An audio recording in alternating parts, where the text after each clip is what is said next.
The family that vacations together stays together. At least, that was the plan. Except now, the dastardly desk clerk is saying he can't confirm your connecting rooms. Wait, what? That's right, ma'am. You have rooms 201 and 709. No, we cannot be 5 floors away from our kids. The doors have double locks. They'll be fine. When you want connecting rooms confirmed before you arrive, it matters where you stay. Welcome to Hilton. I see your connecting rooms are already confirmed.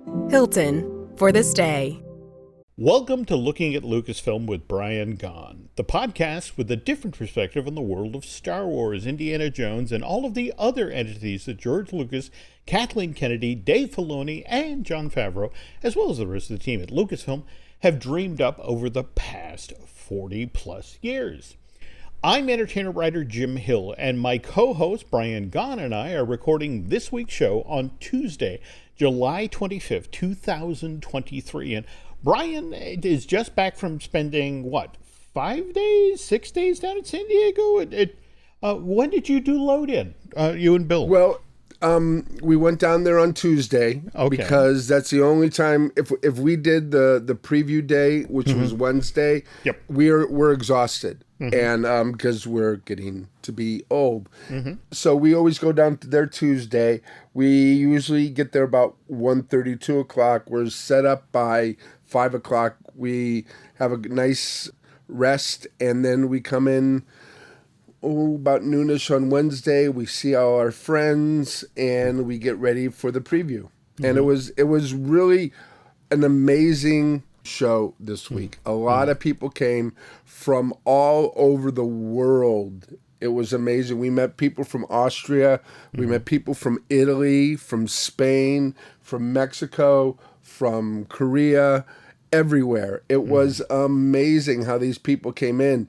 Bill did really well. He sold out of most of his stuff and 3 or 4 of his major paintings. Bill Stout, by the way, and a couple people came by.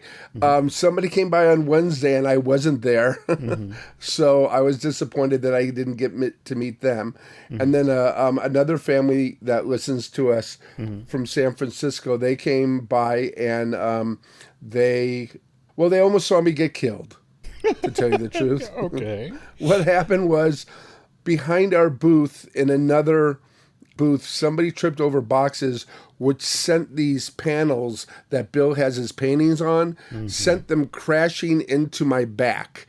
And I'm talking to them, and I see this horror on these 5 people's faces. And without even thinking, I put my hand behind me to stop what's ever falling, and it hits my hand, and everybody's panicking now, thinking that I was knocked out.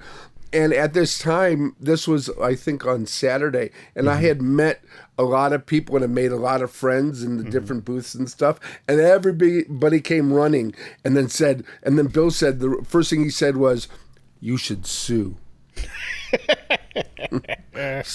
But I went over to the booth and I said, "Listen, everything's fine." I go, "Bill wants to sue, but I don't want to, so everything's great. Nobody got hurt." But that was a lot of fun. But like I said, I met a lot of great people from all over the world doing different things, and it's 150,000 people that are your friends that have everything that you have in common. And because of the strikes, there were no really big panels. There were some celebrities, like Jamie Lee Curtis was there, but she was there promoting her book. Oh, okay. So there was things like that. But mainly because of that, everybody came on the floor. And this was the first Comic-Con that was done after COVID. There have been 2 before this, but they were all people had to wear masks and stuff like this. And this was, everybody just was having a great time, and they were ready to spend money, and they did, and they spent money not only with Bill but on everybody, and everybody I talked to had a great show, and I had a lot of fun, and this is what I do. I abandon my family for 6 days out of the year, and nobody misses me. Oh, that's not true. Now I know that's not true. Now, okay, so you guys loaded up on Sunday night and drove home? Yeah. Usually there was a party done by Graffiti T-shirts, but he has retired. Oh. And he didn't have a party, so Bill and I, we were done. It took us, it closed at 5, we were done at 7, and I started on the road at 7. For some strange reason, the 5 freeway was empty. Wow. Yeah. Because So I think I was making the joke to Drew the other day because he was down there for Paramount. He and Charles Hood did the presentation on Thursday in a Hall H for Teenage Mutant Ninja Turtles Mutant Mayhem. They were the MCs for that. But I was making the joke that typically when you leave San Diego at the end of Comic-Con and get on the 5, it's like the Exodus scene in the Charlton Heston 10 Commandments. Always surprised not to see, a camel moving slowly next to me on the 5. Oh, I went to the Haunted Mansion party.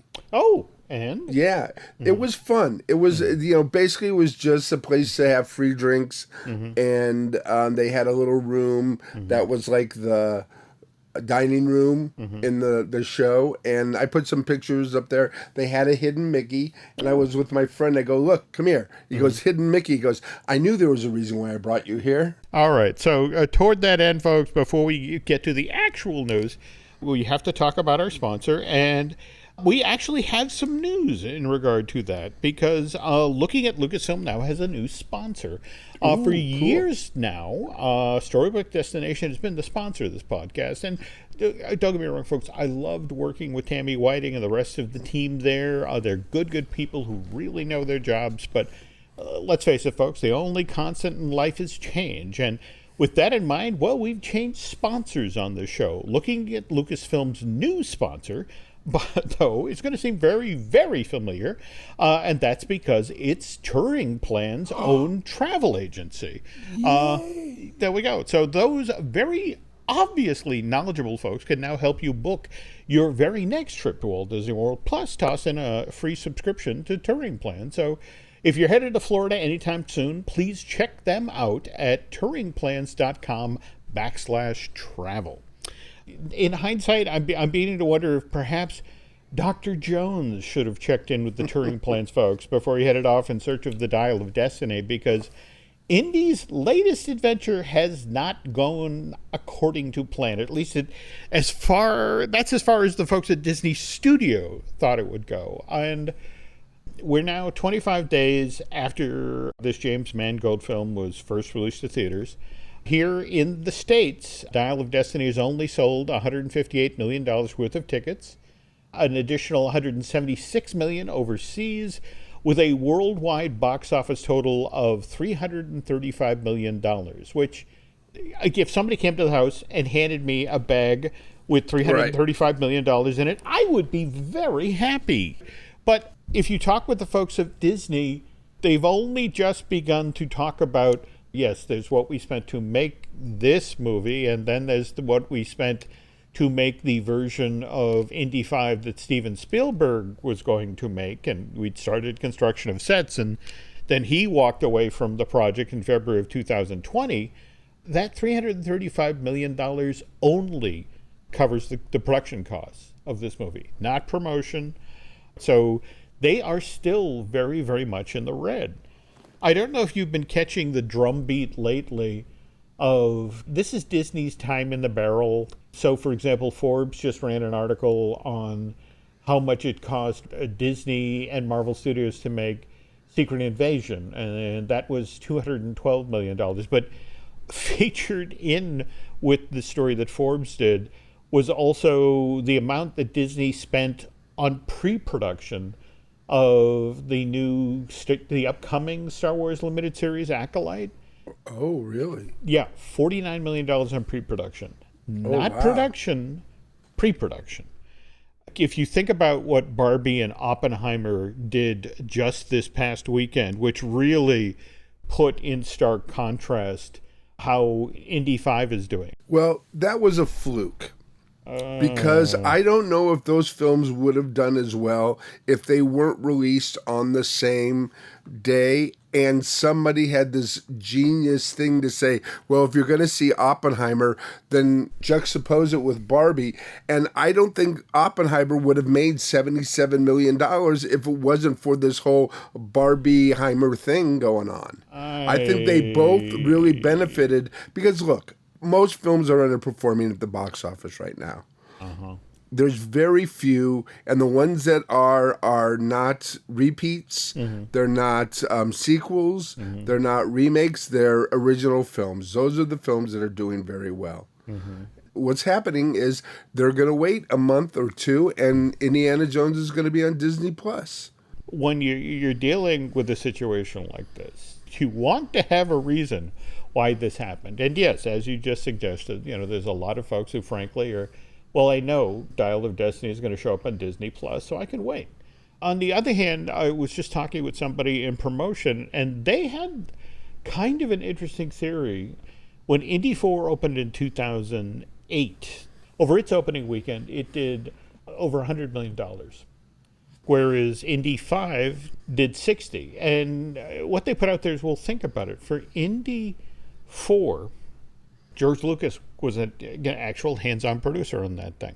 And Steven Spielberg was the director. Okay, and these guys had been working on this franchise with Harrison Ford since 81.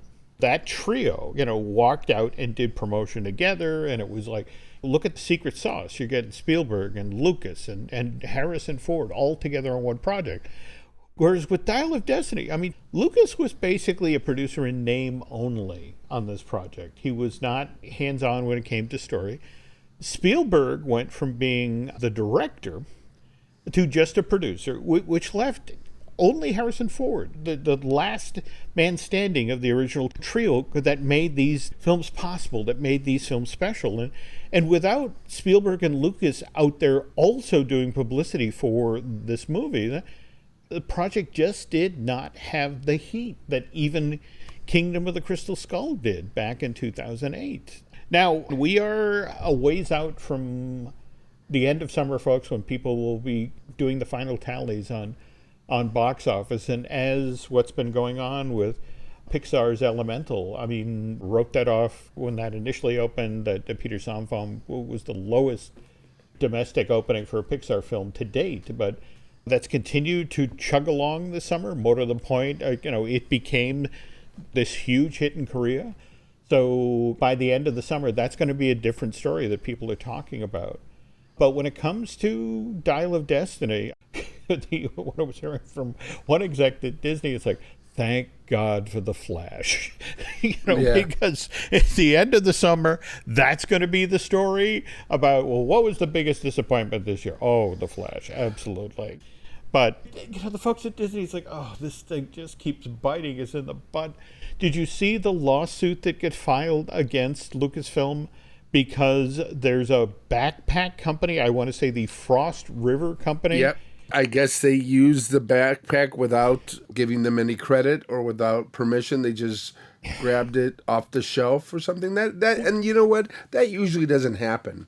No, if somebody I've worked on film, and I know that everything that is on film is always cleared. Yep. So it's weird that somebody just grabbed something. Maybe they made a backpack that looked like it. Well, what's interesting is the story is they pulled all of the identifying marks off of it. So that, first of all, that kind of upset the Frost River folks because, they would have loved people to go, oh, that's where can I get that bag? And then I guess when they got asked by folks who made the bag, they made the mistake of crediting the bag to Frost River's rival, a company called Filson. And so it was, so yeah, that's dogging them. Then there's Karen Allen, who I know, where she said the Spielberg version, she was more involved, and she did not like that she was heartily involved in this one. But whether it is or I thought her scene was wonderful, was delicious, was really cute and clever and a good way to end the film. But nobody's arguing that point. But when Spielberg was writing Heard on it, I guess Karen got to see a few of the scripts. In fact, what's kind of interesting is David Cope, who worked for a time on Indy 5, mentioned that it was actually one of the reasons that Spielberg walked away from the project, that there were certain storylines, certain ideas that he kept wanting to be put into the film. And it's one of these things where the term that was used was unworkable. And it's like Steven Spielberg came up with unworkable ideas. Did someone at the studio not want to do them? I mean, it's one of those things where it's like, that's an interesting piece of language right there. But evidently when he just could not get his take on where Dr. Jones would be at this point in his life and his career into the actual shooting script of the movie, Spielberg decided, I don't want to direct this. Do we know what that was? I am working on it. Okay. I remain ever hopeful because, again, especially now in the middle of the actors' strike and the writers' strike, and things are getting kind of mean out there. I would honestly be surprised if we don't have a copy of the early version of Indy 5 bubble up in the next couple of months. I would actually be shocked if that doesn't happen. But anyway, getting back to what Karen was saying, as I said, Hollywood Reporter, she said when Steven was still going to direct the movie, I had an opportunity to read a few of the scripts and knew that Marion was going to be much more involved in that version of the story. But when Steven left and James Mangold, the guy who eventually directed Dial of Destiny after Spielberg left the project, well, he hired new writers, and I knew then that there was going to be this whole new approach to the project. And next thing I know, I'm reading a script that told the Dial of Destiny story, and of course, I was disappointed. I thought I would be a major part of this film, and that's just not the direction they decided to go. Did you see her explanation as to why they opted to go this route? That I think they had some problems in trying to resolve what to do with Mutt, because Shia LaBeouf was not coming back. And in order to deal with that character not being on the canvas, they decided to create this story where Mutt had been killed in the war, which then drove a wedge between Indy and Marion. I mean, it included, look, I was happy when Indy and Marion came back together at the end of the movie, and I liked how that scene referenced the scene in Raiders where these two characters came together. But that said, I still wish that Marion had a bigger part in Dial of Destiny. Now, the whole Henry Mutt Williams, a.k.a. Henry Walton Jones III, Marion and Indy's son, he was supposed to be born out of wedlock in July of 1938. So, if we follow the story logic for Dial of Destiny, which is largely set in late July, early August of 1969, if this wound between Mary and Indy has to be fairly new. So, if you work that math, Mutt would have to have been killed in Vietnam in the winter of 68-69. Here's my problem with that. The men who were drafted to go to Vietnam were pulled out of a pool of healthy males age 18 to 26. And Mutt was older than that when he died. He was 30. Well, 30 when he dies in Vietnam, supposedly. And usually it's like the younger men were going there. Were being drafted, but there's a point in it where it's a line where Indy says, "I didn't want him to go, but of course, with a son and a father, he went anyway." Okay, but here's my problem. Mutt, as he was introduced in Kingdom of the Crystal Skull, think about it. He literally rolls into the scene on a motorcycle, dressed like Marlon Brando was in The Wild Ones. And for those of you who don't know, The Wild Ones, famous Stanley Kramer produced film, released in theaters in December of 53. Brando plays biker Johnny Stabler, and there's a line famous from that film to the effect of Mildred, I want to say a waitress character, goes to Johnny. It's like, "Hey, Johnny, what are you rebelling against?" And Johnny's response is, Well, what do you got? What do you got? So here's Mutt, this would-be rebel biker. That's the guy who volunteers to go to Vietnam? Well, they could have done another thing. What if he went to Vietnam to protect temples or some kind of cool stuff that he was raised with Indy to do? I mean, what if there was something? They just said he was killed there. Yeah, and I say this as a guy who volunteered to join the service back in '83, did 4 years in the Army. That story decision, killing Mutt off screen by having him volunteer to go into the Vietnam War. And remember, we previously have introduced this character as somebody who's adventurous, nonconformist, who rebels against authority. I'm sorry, that doesn't scan. I mean, look, it's not the main reason the Dial of Destiny stumbled at the box office, but it's one of many little things. And speaking of little things, when Brian and I get back from this break, we are going to talk about the Star Wars-themed keepsake ornaments that Hallmark has just brought to the market this year. We also might have some news in regard to Mr. John Boyega. Every story you love, every invention that moves you, every idea you wished was yours, all began as nothing. Just a blank page with a blinking cursor, asking a simple question. What do you see? Great ideas start on Mac. Find out more on apple.com/Mac. Does it ever feel like you're a marketing professional just speaking into the void?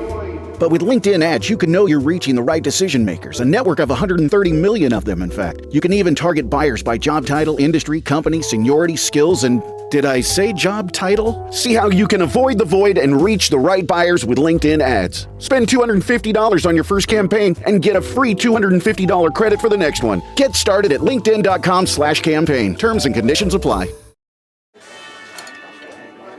Hey, the vibes are slipping. I think it's time to bring out the Velveeta shells and cheese. The holidays are a time to go all in on indulgence. Headline your meals with the rich, creamy meltiness of Velveeta shells and cheese and satisfy your holiday cravings like no other. Bring that main course energy to your side dish. Celebrate extra with Velveeta these holidays. Okay, Brian, earlier in the show, you were referring to having to make a run to Target. On the other hand, Nancy and I, tomorrow, we have to head out on our shopping-related errands.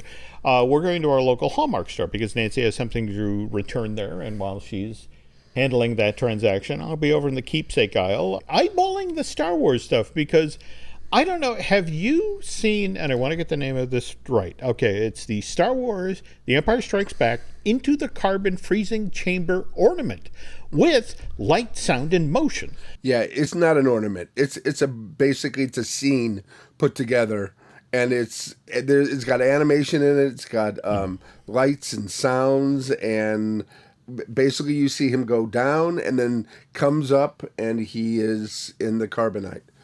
They had a whole booth at the Comic-Con with the ornaments, and by the time I got over there, not only was that one sold out, but nearly everything else was sold out. Well, again, they know the audience that they're playing to. And by the way, this ornament got introduced, hit store shelves on July 15th.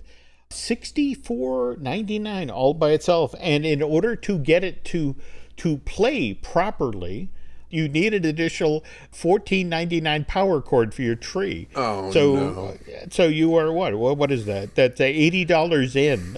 Just so what you. Is it? This is like I love you. This is like the airlines. They keep on adding fees that we don't know what they mean. They just keep on adding on things. Here, buy this for $70, but if you want it to work, you have to spend another $20. I don't get that. I know, it's the age we live in. But on the other hand, face it, there are people who paid gladly for this because I would probably be one of those people.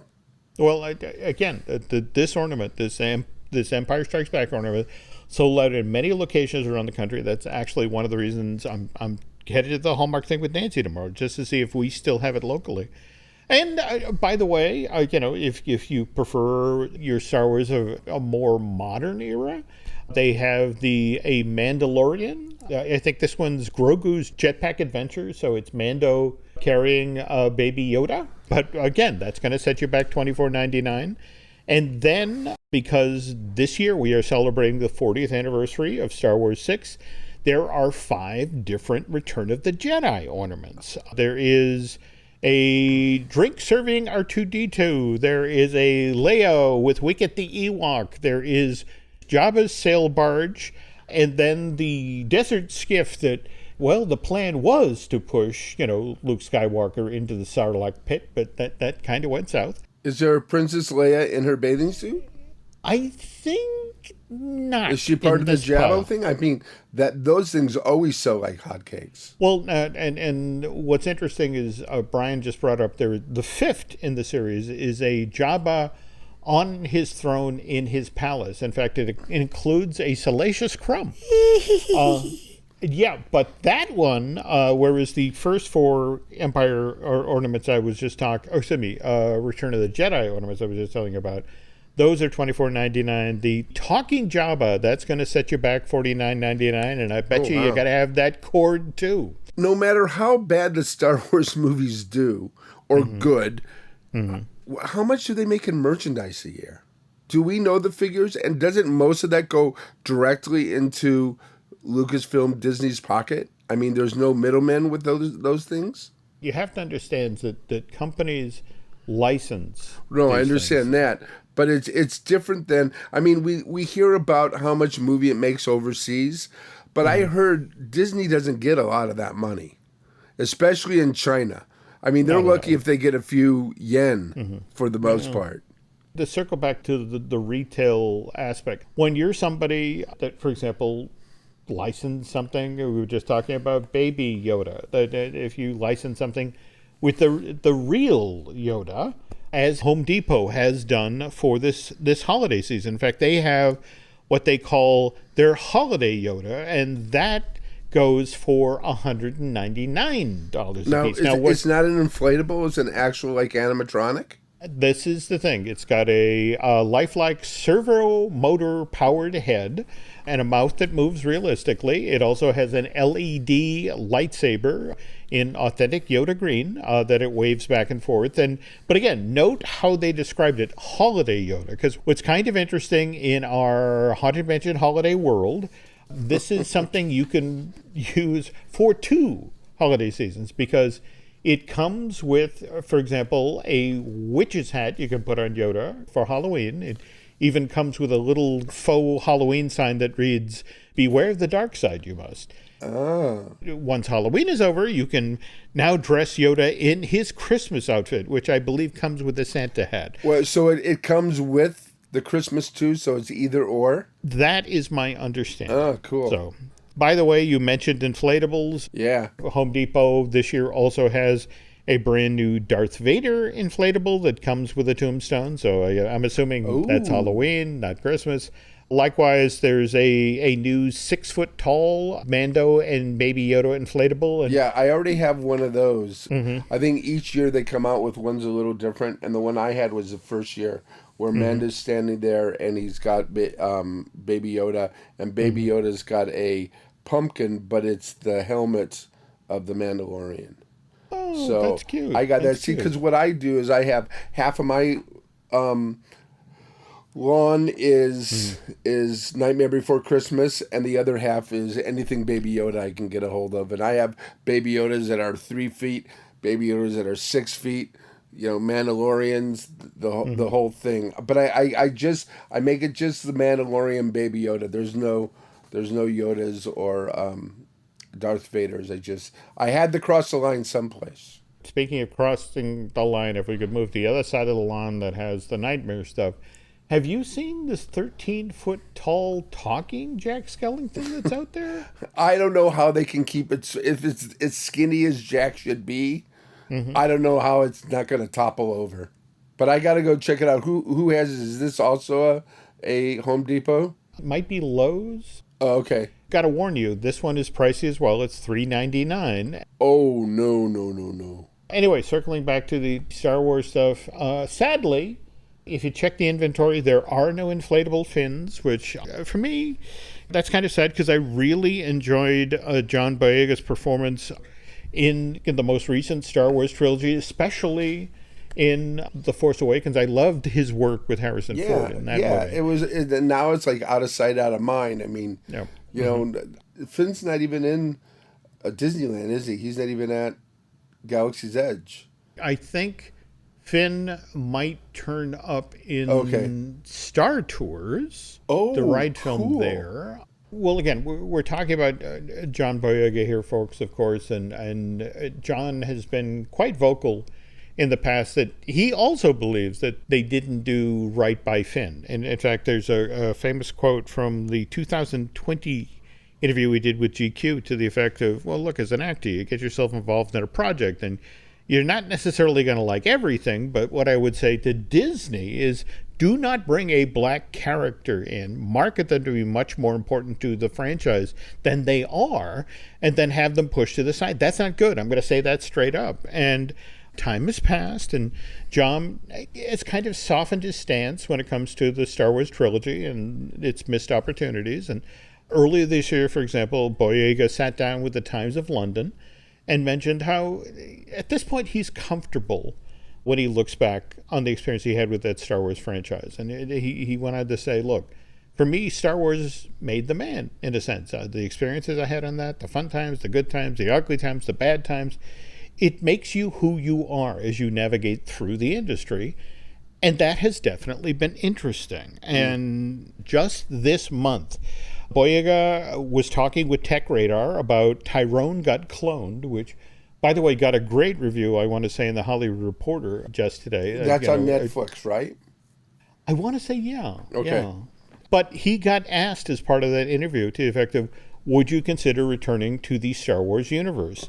And Boyega, a very diplomatic response. What he said was, I'm open to all characters and scripts that are enjoyable, that have a great cast attached, and a terrific director. So, yes, I'm open to all opportunities, which is good to know, given that Daisy Ridley project, the one that Lucasfilm is supposedly prepping, where Rey is now attempting to revive the Jedi Order by teaching the ways of the Force to two young kids.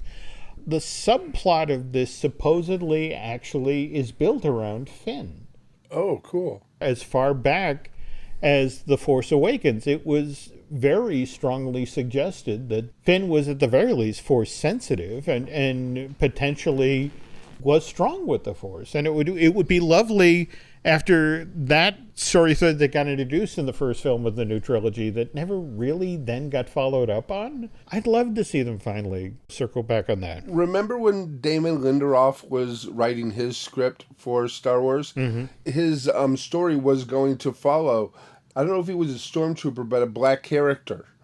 And then the same director who was going to direct it is now directing the Rey one. So I'm wondering if they're going to use any of those elements that Lindelof brought in to, bring Boyega back. Because at that time, when Lindelof was talking about his script, Boyega was very negative about coming back to Star Wars. Mm-hmm. So they never mentioned if it was going to be a Finn story, because I don't think Finn was on the table at the time. But if Finn is on the table, it may have brought some of that stuff from it. I mean this in the kindest possible way, but given previously got invested in a Taika Waititi Star Wars movie, and then a Patty Jenkins Rogue Squadron movie, and only to not see those make it out the door. So it's one of these things where it's like, I look forward to this Rey project actually happening, and then seeing if they actually manage to close the deal with John Boyega to come back and play Finn. Now, when they mention Finn, do they mention Rose at all? Is Rose part of this? All of the information to date is just those two characters. Okay. I also want to stress here, we are still in the middle of the writer's strike. SAG-AFTRA just went out. So a lot of this stuff is now officially on hold. And yes, there will be a lot of talk because people just like to talk and gossip. So I would love some more solid sources from people who are actually working rather than standing out on picket lines. But you have to remember, when you're on strike, you always have to be thinking about what's the smartest move here. And it's like, we want to look strong. And what helps get that message across is, being in front of cameras. I mean, a bunch of actors, there's a surprise. But what was fascinating to me were the stories earlier this month about how for a time they considered SAG-AFTRA going down to San Diego and picketing outside of Comic-Con International, outside of the San Diego Convention Center, because the notion is, well, think about all the cameras that are down there to cover that. And SAG-AFTRA management, after considering that idea, it's like, no, we need goodwill at this point in the strike. And the fact that if we go down there and picket, that just doesn't get us in front of the cameras. That also impacts, well, all the restaurants and the hotels down there. Likewise, all the people who have paid hundreds of dollars, whether it's for badges to get into San Diego Comic-Con or, for that matter, to stay in the hotels down there. It's like, no, better we stay up here in LA or picket out in New York, where, we are not disrupting people's vacations or something they save for a year to do. There are other ways to get eyeballs, and certainly better ways to get people to be sympathetic to our cause. So, for the most part, there were some people there. There were some celebrities there. I think actually there was a Indiana Jones panel, and it was basically the people who worked behind the scenes on it, but it would have been a regular one with the actors if they were there. But it was still pretty packed. It did really well. Some celebrities down there. Jamie Lee Curtis was down there, but she was pushing her book. And there were other things, mainly because there weren't any major Hall H or Ballroom 20 panels. People all went onto the floor. And it was like it used to be before Twilight. Twilight changed everything. And I think they're going to see a lot of people who were talking there, a lot of people behind the scenes who had their booths out and stuff like that, said they would like it if they would scale back Hollywood, because it's not about Hollywood as much as it's about the people who go there. And when Hollywood gets there, they tend to, use this as their little thing to promote. But also it gets lost in what Comic-Con really used to be. Just think about the special edition, you mentioned the Comic-Cons, the reduced scale Comic-Cons that were held over the last 2 years or so, where people need to do mass. So people, Comic-Con is still finding its way back. Right. This strike, kind of interesting that the vendors on the floor did as well as they did. But I don't know as there's so many publicists who love this event for but up until the 2000s, the basic movies were a slideshow.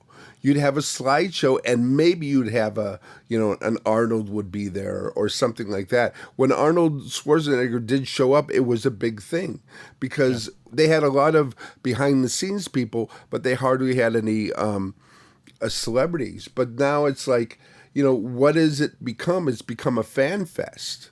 But again, you can't unmake this omelet. I get what you're saying, and I understand what happened this year, but I also understand that there are hundreds of thousands of publicists out there. Right. You're right. You're right. And the tidal wave of press releases that came in my inbox just for this version of Comic-Con, as compared to years previous, where it was like, do you want to talk to this actor? Do you want to talk to that director? That sort of thing. I don't see that stopping. Though, if we're talking about stopping, Brian and I obviously loved Andor, the limited series that was on Disney Plus, and they are now shooting in the UK season 2, or they were shooting season 2. Deadline reported earlier this week that because of the SAG-AFTRA actors going out on strike, the members of that film guild, SAG-AFTRA, left the production over in the UK. Now, most actors in the UK belong to Equity. I guess there was some discussion in sympathy and to support their brothers in SAG-AFTRA, that the British equity actors would walk out. And their union was like, look, in no uncertain terms, you can't do that. You have to stay here. You have to continue to work on the film. And so they're supposedly shooting as many scenes for and or season 2 that they can do with just the people who are in equity. But over time, they will run out of scenes, and eventually they will have to shut down production. If we pivot back to Comic-Con, are you familiar with the outfit HasLab, as in the folks at Hasbro that do the special projects? Right. That they do the special toys and stuff for Comic-Cons, basically New York and San Diego. Well, here's the thing. Back in September of 2020, they decided what they would do is they were going to build a Razor Crest. In fact, it made it as far as, I want to say, season 2 before it got blown up, right? Wasn't that the one where all these people said, oh, we can't wait, we bought the Razor Crest, we can't wait, it's going to be the best thing ever done, and then they blew it up and they're going, oh my God, I have this thing now that doesn't have anything to do with the series. Yeah, but I mean, this thing was huge. It's 20 inches wide, it's 10 and a half inches tall, and then 30 inches long. And the thing is that HasLab basically put out, look, we'll make the Razor Crest if we get 6,000 backers for this project. And the thing is, when you signed up for it, you had to agree to pay $349 for this thing. Anyway, long story short, they didn't get 6,000 backers. They got 28,000 backers. Of course they did. I have to admit, I was kind of shocked myself, but mind you, it was supposed to make it be delivered fall of 2021. Missed by 4 months, but it hit the market in January 2022, but people loved it. So now, what did they announce this past Friday at Comic-Con? HasLabs is going to do the Ghost, Hera Syndulla's starship from Star Wars Rebels. Wait a minute. Do we see the Ghost in Ahsoka? Is that going to be in Ahsoka? That it is. So we're going to see a real-life Ghost versus the animated Ghost. Yep. And this is going to be the real-life Ahsoka Ghost. That's how I understand it. Now, mind you... That is so freaking cool. It is. Now, it's also going to be freaking pricey. It's $500 a piece. Oh, Jesus. At that price point, it's like HasLab said, look, 6,000 backers isn't going to cut it. We need 8,000 people to pledge to buy this thing. And I'm pleased to report that they are already at 8,000. So it's going to be interesting to, when this campaign wraps up, to see how many people sign up to get themselves a Ghost that they can then put on their dining room. Is this going to be out like right away? I mean, when the Ahsoka comes out, will it be available? No. Oh, no. Oh, okay. I want to say it's at least a 2-month campaign, and then on the other side of that, they have to go off and manufacture it. So the upside of that, folks, is it means that your dining room table will remain empty well into 2024 or possibly 2025. And who wants that? Well, I have to admit, I'm kind of looking at it. And no, I mean, who wants the emptiness? You want it to be filled right away. I could use an empty dining room table. No. I mean, it has to be the whole Star Wars motif. You have to have the Death Star 1 and 2. Who needs a dining room table, to tell you the truth? You've got a kitchen table, right? You've got a TV tray. Okay, speaking of Star Wars Ahsoka, when Brian and I get back in 2 weeks' time, it will be 2 weeks out from the debut of Star Wars Ahsoka on Disney+. That debuts August 23rd with 2 back-to-back episodes. Oh, cool. But I'm sure out ahead of that, there will be plenty Lucasfilm-related stuff to talk about. Till then, Brian, where can our listeners find you on social media? Well, I'm still hanging out at Twitter, but it's Geek with Children.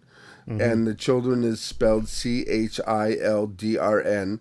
And so I'm still there, but I'm trying to get, similar stuff for, what's this thing called? Threads or something? There we go. And trying to do that.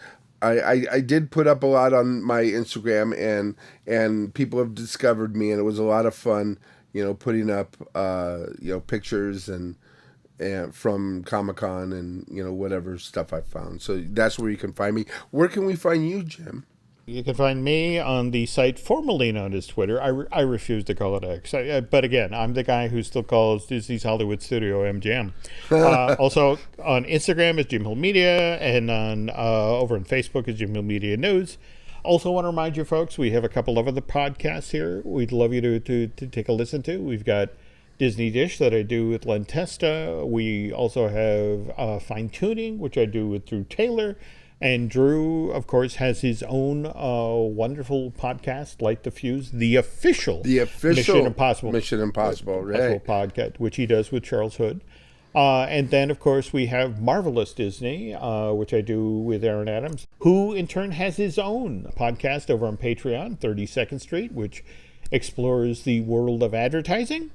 If you could do Brian and I a favor, if you could head over to Apple Podcasts and rate and recommend not just this show, but the other podcasts I just mentioned. Likewise, if you really like what you heard here tonight and you want to head over to Bandcamp and subscribe, that would be cool. On behalf of Brian, thanks for listening, and we will be back soon.